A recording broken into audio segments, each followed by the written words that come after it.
porn magnate convinces the US Supreme Court that publishing a fictional story about incest involving the country's most famous preacher is his constitutional right. You're watching Based on True Events, and today I'll tell you the real story of Larry Flynt's life, the founder of Hustler magazine. To mark this special occasion, I even put on my most pimptastic shirt.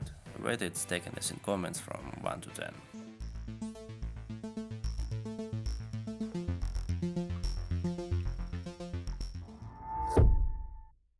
As always, we'll discuss how accurately the events are portrayed in the film and talk about what happened after its release. Larry Flynt's story is not just about the millions he made in the sex industry. Throughout his life, Larry tested American rights and freedoms to their limits. From movie we know Larry has a younger brother Jimmy. There was also a younger sister who died of leukemia at age 4. After that, Larry's parents separated and started new families. Growing up, Larry couldn't get along well with either his mother or father, so at 15 he enlisted in the army using forged documents. The movie begins with a scene where Larry and his brother are making moonshine. After returning from the army, Larry actually engaged in this business for several months, which also was a side job for his father. But when the police took an interest in him, Larry enlisted in the army again to avoid persecution, this time for 4 years in the Coast Guard. Larry left the army in 1964 when the risk of being sent to Vietnam arose. He spent the money he saved during his service to open the Kit Kat bar in Dayton, Ohio, at the age of 22. Larry had good organizational skills and the bar was successful. He opened several other establishments. In 1969, Larry launched a chain of strip clubs, Hustler Club. Within a few years, the network expanded to 9 clubs. In Hustler Club, Larry met the second main character of the film and his life. B.O.T.E came to audition for one of the Larry's first clubs. She had just turned 17, so they didn't accept her. But upon reaching the legal age, she returned and appeared on the stage where she caught Larry's eyes. B.O.T.E came from a family of alcoholics. When she was 8, her father killed her mother, grandmother, a family friend and a neighbor. She and her siblings went to an orphanage where she experienced sexual abuse several times in foster families and returned to the orphanage each time.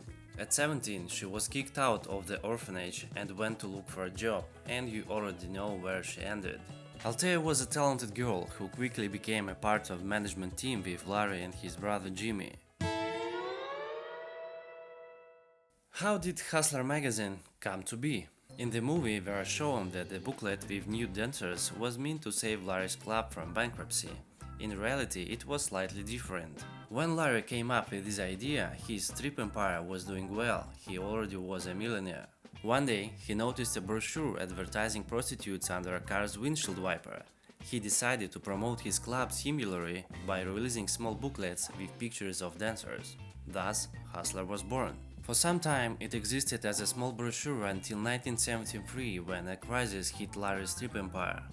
Then he decided to focus on publishing a full-fledged magazine.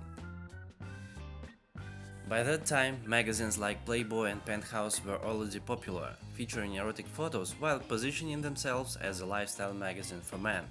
Hustler focused on explicit photos.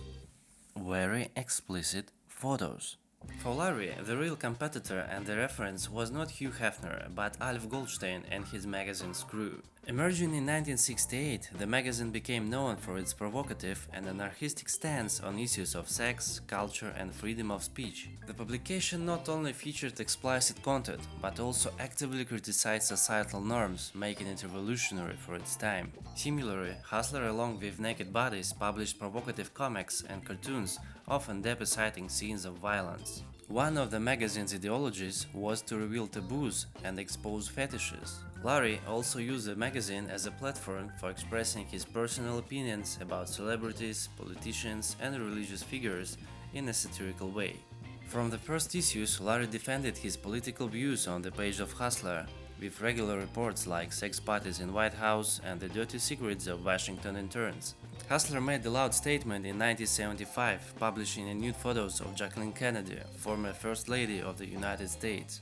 Larry bought them from a paparazzi for $18,000. Yes, Playboy also featured nude celebrities, but those photos of Jacqueline were taken secretly at a resort and published without her consent, making them especially forbidden fruit.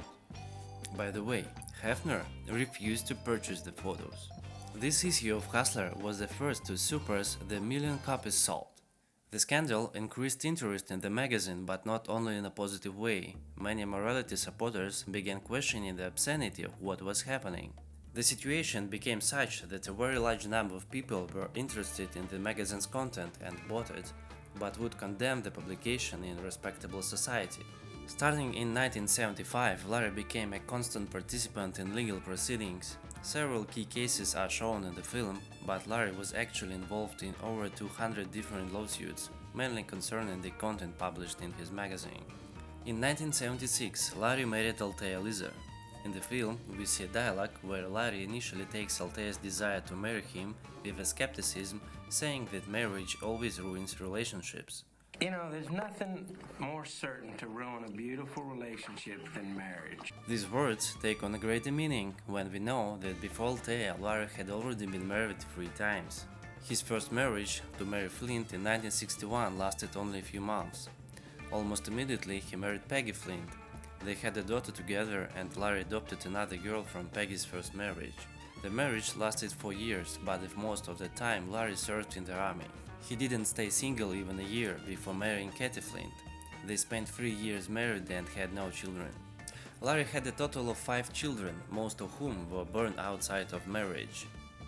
It's worth noting that, as shown in the film, Larry was a proponent of open sexual relationships and didn't hide his involvement with dancers from his clubs and models from the magazine. Althea shared this position, so marriage didn't greatly restrict their personal indulgences. Now, let's move on to the key element of this story, the court cases.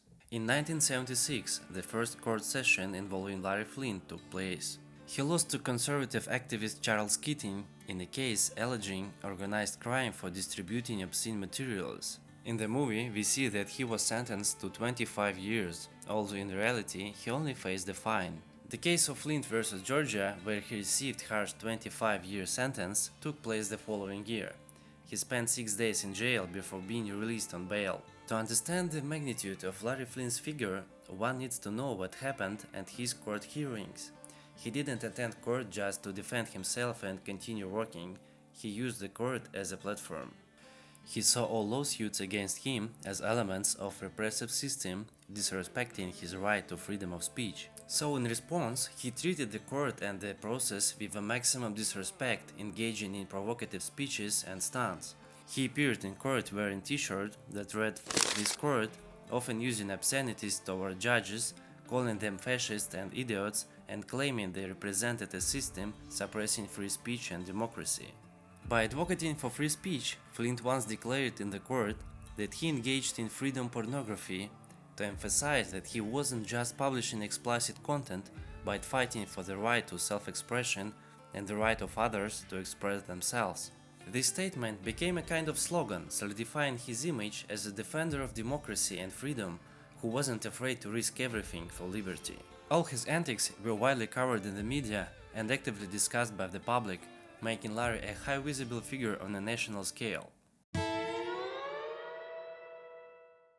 In 1978, an issue of Hustler featured a photo shoot showing a white woman with a black man. This issue caught the eye of the racist and the Ku Klux Klan member Joseph Franklin. In March of 1978, as Larry left the courthouse after another obscenity hearing, Franklin shot Larry in the pelvis and injured his lawyer Gene Reeves with a rifle. His lawyer at the time was not Alan Isaacman as depicted in the film, but I'll cover that later. As a result of the attack, Larry was paralyzed from the waist down for life, including losing the physical ability to engage in intimacy, although he later said that it didn't diminish his interest in sexuality and closeness. The film suggests that the shooter was never found, although his identity is known. Joseph Franklin was arrested for other crimes and turned out to be a serial killer with over 20 victims. While in prison, he confessed to shooting Larry. For his crimes, Franklin was sentenced to death.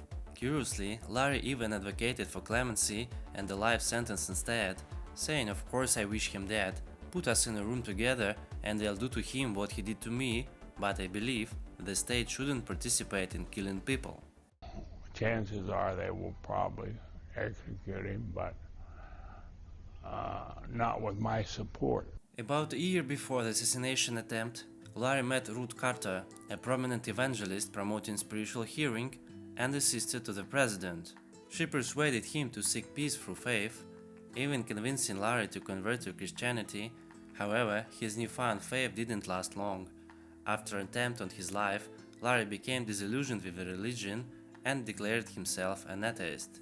Larry experienced severe physical pain and suffered from serious depression. He sought relief in painkillers, alcohol and drugs. For a long time he lost interest in both business and his fight for rights. During this time, Althea essentially managed the magazine and the entire business. In the film, she is portrayed more as Larry's muse, but in reality she played much more significant role in both the managerial and ideological aspects. She even posed for the magazine a few times, and her lifestyle often embodied hustler image. It took Larry about 2 years to recover. By 1980, he returned to work and resumed making his signature bold statements. In 1983, Hustler published a small but possibly its most important feature, a parody of an alcohol ad where celebrities shared stories about their first time. The ad hinted at their first sexual experience, but ended by revealing they were talking about the first time they tried the drink. In Hustler's parody, the ad was taken literally, with a fictional monologue attributed to prominent televangelist Jerry Falwell, where he described an incestuous encounter with his mother. A small disclaimer at the bottom clarified that it was a joke and entirely fictional. The Reverend sued Larry for libel and defamation, seeking a substantial sum of $45 million. Larry was acquitted for libel and was ordered to pay $150,000 in damage for emotional distress, a significantly smaller amount than the Reverend had requested. At the time, the ruling could be considered a victory for Larry, but we'll come back to this case later. Another notable case, which was also accurately depicted in the film, involved Larry publishing surveillance footage showing an FBI agent involved in a drug transaction. The publication sparked significant public reaction, as Larry Flynt had thereby questioned the emotional standards of law enforcement officers. Larry explained that he decided to publish the footage to highlight hypocrisy and the corruption within the law enforcement community. Following the publication, the FBI immediately launched an investigation to determine how Larry had obtained the footage. Larry was summoned to court, where he was asked to reveal the identity of the informant who provided him with the tape. Larry firmly refused to name the source, citing journalists' right to protect their informants. He believed that disclosing the source's name would undermine press freedom and erode the public trust in journalists, as future informants might fear repercussions and lose the confidence in confidentiality. During this case, Larry staged some of his most famous courtroom performances, appearing in a court wearing a diaper made from the American flag and a military helmet. As a result, Larry faced a possible prison sentence for contempt of court. He was prepared for incarceration and remained steadfast in his stance, even under the threat of legal consequences. Although he wasn't imprisoned for a long period, Larry's willingness to risk everything for his principles made him an even more prominent figure in the fight for free speech and media independence. Let's return to Althea. Although the film portrayal by Courtney Love make it seem as though Althea had long-standing issue with drugs, her serious problems began when she tried painkillers that Larry's doctor had prescribed. She quickly developed a serious dependency. In the movie we learn she contracted HIV, but it wasn't due to promiscuous relationship as the one might assume. Instead, it was from a medical procedure. This grim diagnosis deepened her reliance on drugs. At the time, there were almost no option for supportive therapy, so the diagnosis was essentially a death sentence, and Althea decided to live without restrictions at the time she had left. Her condition worsened quickly. By 1987 she could barely walk, but it wasn't HIV that killed her, it was an overdose. Althea's death was a devastating blow to Larry, but also mobilizing him. By this point, Larry's appeal in the Falwell's case had gone through several levels of court and reached the Supreme Court. This time, his lawyer was Alan Isaacman. In the film, Edward Norton's character combines the roles of all the lawyers who worked with Larry, but Isaacman was the defense attorney in Larry's most significant case. Despite his serious state following his wife's death, Larry once again delivered a speech in court stating that he acted within the law according to the First Amendment of the United States Constitution, which guarantees the freedom of speech. The Supreme Court sided with Larry, agreeing that the Falwell had no grounds to sue Hustler and Larry for a satirical publication. Larry commented on his landmark victory with the famous line, "If the First Amendment will protect a scumbag like me, then it will protect all of you, because I'm the worst." Interestingly, later Larry became friends with the preacher. This concludes the events covered in the film, which was released in 1996, but the story of Larry Flynt didn't end there. After the movie premiered, where incidentally Larry himself played the most stubborn judge, which was quite amusing, well-known feminist activist Gloria Steinem published a piece in the New York Times with the words, "A pornographer is no more a hero than a publisher of Ku Klux Klan books or creator of Nazi website, regardless of what the First Amendment says about the free speech." Larry's own daughter Tonya even launched a campaign against the film, blaming her father for her many mental health issues. "This film upsets me because it supports my father's belief that porn doesn't hurt anyone. If you want to see a victim of pornography, look at me," she said.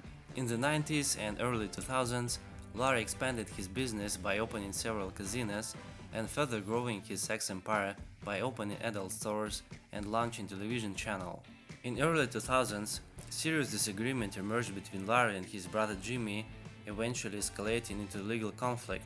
Jimmy was forced to leave the company, but continued his career in the adult entertainment industry, attempting to create his own projects, although they never reached the success of Hustler. Larry didn't stop provoking the celebrities and the government. Throughout 1990s, Larry repeatedly faced lawsuits from the private individuals and the celebrities who claimed their images and personal information were used in Hustler without consent. In 1998, he spent $85,000 on an ad in the Washington Post, offering $1 million to any woman who would share her story of extramarital affairs with Republican members of Congress. 4 women responded to the ad, leading to the resignation of Senator Bob Livingstone. In 2000, Larry filed a lawsuit against the US government for restricting access to information. He demanded the right to publish the photos of soldiers injured in the military operations, arguing that those restrictions violated press freedom. Although the case didn't end in Larry's favor, it sparked broad discussions about the limits of free speech. After the election of Trump, Larry offered $10 million for information that could lead to his impeachment. "Why I'm so partisan? I just want to have fun and spend some money," said the king of XXX. As always, he supported same-sex marriage, the legalization of prostitution, and absolute freedom of speech. In the 1998, Larry married for the 5th time to Elizabeth Barrios. Their marriage lasted until his death. On February 10, 2021, Larry passed away in Los Angeles at the age of 78 from heart complications. He is remembered by many as a controversial figure, but is historically recognized as one of the most outspoken and successful champions of free speech. Share in the comments what emotions Larry Flynt's story brings up to you. That's all for today. Don't forget to like and subscribe, it really helps support our young channel. See you later.